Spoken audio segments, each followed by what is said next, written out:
You know, it always surprises me how many people ask about the drop shot. My name is Brent Ehrler, and I was born and raised in Southern California, where basically finesse fishing was born. West Coast Finesse coming at you.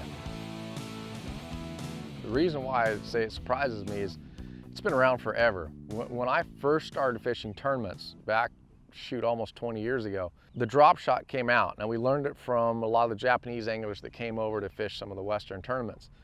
And they brought this rig out that looked, by all rights, kind of like a backwards Carolina rig. You know, normally the Carolina rig is, the worm is here, the weight's there, you drag it on the bottom. Well, the drop shot, they had this weight on the bottom, the worm is above. The beauty of this technique is that you can keep the bait in the strike zone and still have action on that worm. So if I'm casting to a target, or if I'm dropping to a fish in deep water, I can keep that worm moving in one spot without ever moving it away from the fish. So if I'm casting to a brush pile, or I'm casting to a rock pile, some sort of piece of structure down there, I can leave it there and shake it, stop, and this thing will fall real slow. The worm will fall real slow to the bottom.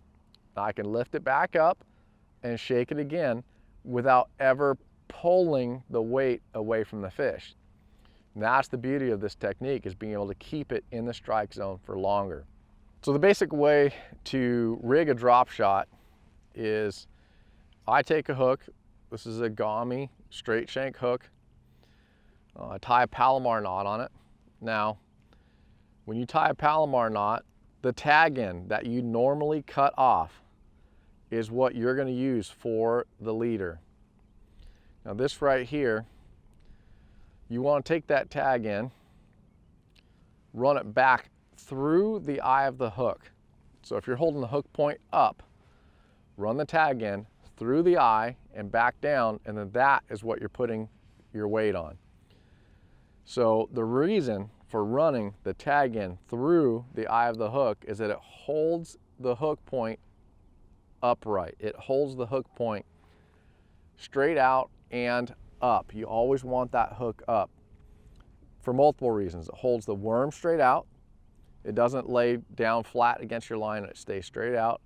And the hook point being up, when a fish bites it, that hook point's going to be up, and you're going to hook them somewhere on the roof of their mouth and not on the bottom. You always want to hook them on the roof of the mouth if you can. So having that hook point up helps. Now, instead of running the hook all the way to the bend of the hook and then punch it out like a normal Texas rig, I only go to the barb on a drop shot. Then push it out, pull it down, spin it around, rig it just like you would a Texas rig, bury it into the worm. The reason for only going to the barb on that hook is that I want the eye of the hook outside of the worm.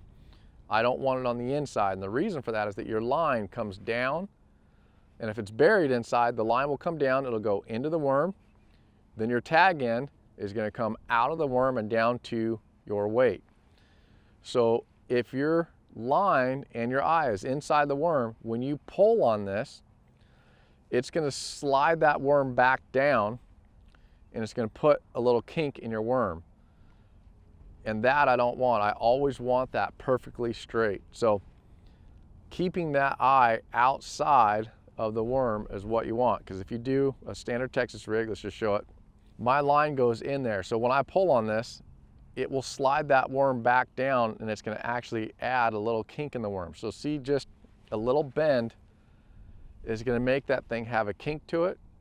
To me, it doesn't look natural, and it's going to spin really bad. So always start and only run to the barb, punch it out, eye of the hook is out, you're good.